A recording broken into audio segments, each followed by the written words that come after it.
Okay, good morning, everybody. So, just another quick book review this morning. So, I've got a couple of longer videos lined up, but I'll have to try and get round to those tomorrow. What do you get when a best selling author finds a signed copy of his book online with a scathing review attached? So, a hilarious, painfully human, and surprisingly philosophical short story that might just change how you think about apologies and internet trolls. So, yeah, hello everyone. Welcome back to the channel. Thanks for watching. So we're diving into another super interesting work of Korean literature in translation. So today I'm talking about What Happened to Choi Mi-jin. It's a short story written by Lee Gi-ho, translated by Sophie Bowman, and accompanied by illustrations from Kim Si-hoon.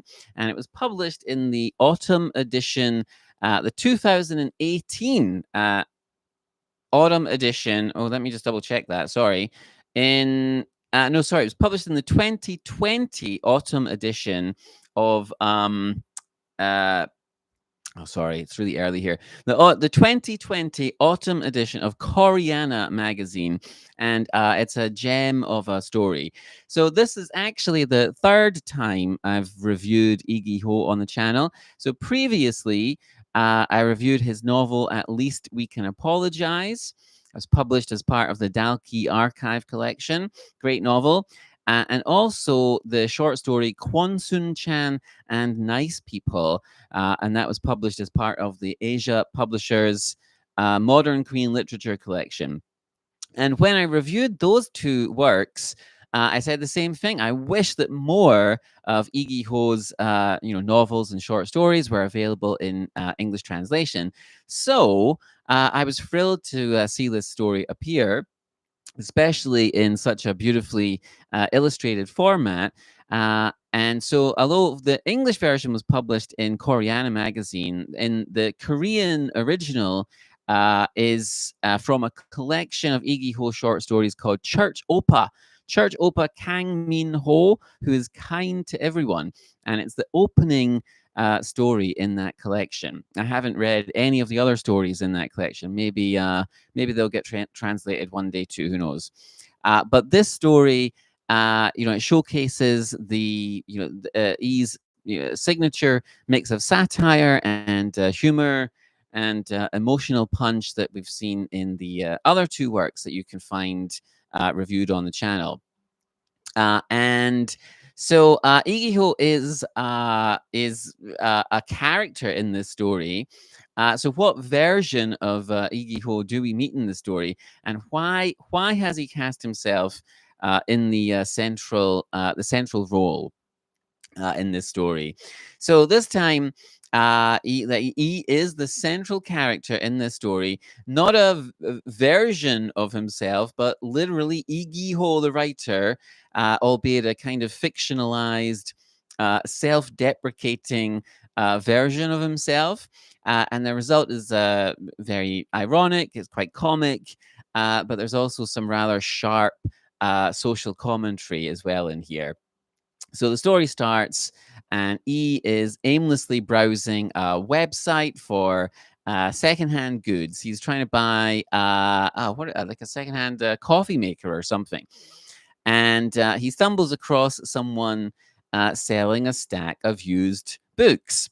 And most of the listings, so the person selling the books has also included a short review of each of the books that they're selling.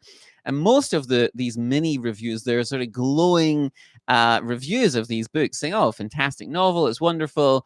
Page turner, all the rest of it." And then he sees one of his own books is included in this collection that's being sold, and it's the only one with a negative review. And it's not just a casual critique. The review reads, "A ludicrous novel gets more pathetic as it goes on. The author even bothered to sign it." And of course, this stings him quite terribly. So, what does he do? How does he react to getting this negative review? And he's furious. He's enraged at this, and he becomes obsessed with finding out why this person hated their book so much.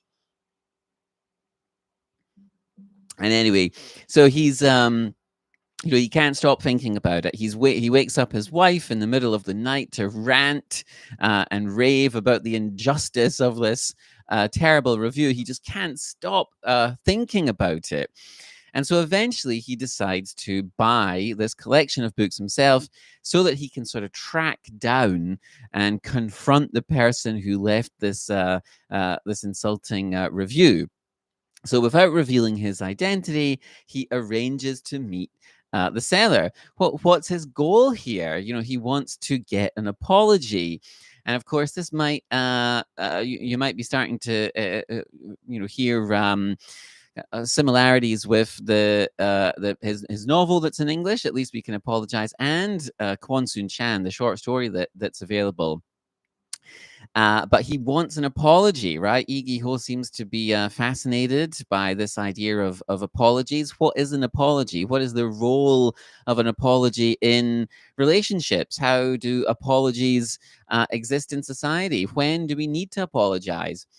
And he wants his apology, and he wants to understand why someone would be so harsh. Why would they single out his work for such vicious criticism?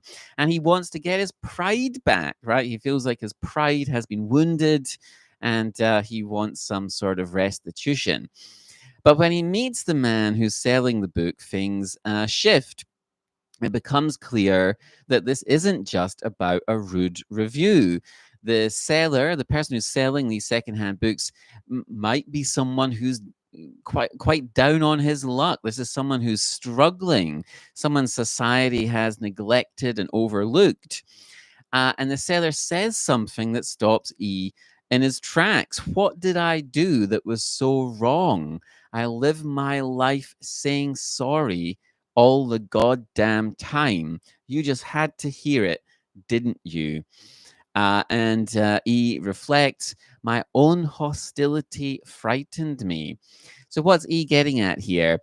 And there's an author's note for this the full story collection, which this story comes from, and it says, do you think you can learn ethics from a book, from fiction? Do you think that along with a book, along with fiction, you can feel shame?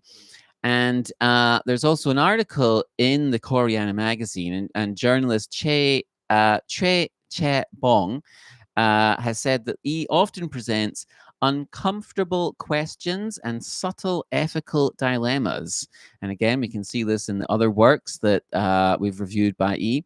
And again, we can see that's exactly what's happening in this story. So at first glance, this is a funny story. It's full of irony and absurd situations. But as E's anger turns to shame, we're asked a deeper question. Do we have the right to demand apologies from others, especially when we might not fully understand their circumstances? There's another layer here too. So this story was published back in 2018, and this was right in the thick of growing concerns over internet sort of hateful comments spreading on the internet and online trolling in Korea. And if you're familiar with Korean popular culture, you'll be able to think of examples where people have committed suicide because of the nasty comments that people have made about them online. We've seen extremely tragic consequences from this type of online abuse. Like I said, people have been driven to suicide. Lives have been destroyed, families have been destroyed, businesses. And E seems to be asking, why do people post these nasty comments online? What's driving this behavior? And his story offers a possible answer. So we have that perhaps it's the people, these people who feel disenfranchised or powerless are expressing their pain through this sort of online anger, and that perhaps the rest of us bear some responsibility for their marginalization. And it's actually quite a bold and thoughtful attempt to understand and not judge, just to understand, excuse me, people who lash out online. And in the end, what happened to Choi Mi-jin is a smart, funny, and deeply humane story about pride and ego and shame and compassion. And if you're interested in Korean fiction that challenges readers emotionally and ethically, then I think Igiho is essential reading. And as I've said before, I really hope we see more of his stories and more of his work in English. So, what do you think? Have you ever read something that made you feel ashamed in a good way, or have you ever wanted an apology from someone and then wondered if you had the right to ask? So feel free to drop your thoughts in the comments. And if you enjoy these little reviews of Korean literature, don't forget to like the video, subscribe to the channel, and share it with your book loving friends. And as always, thanks for watching, and I'll see you in the next one, which hopefully won't be too long in coming, maybe even later today. But take care, everybody. Have a good day. Bye bye.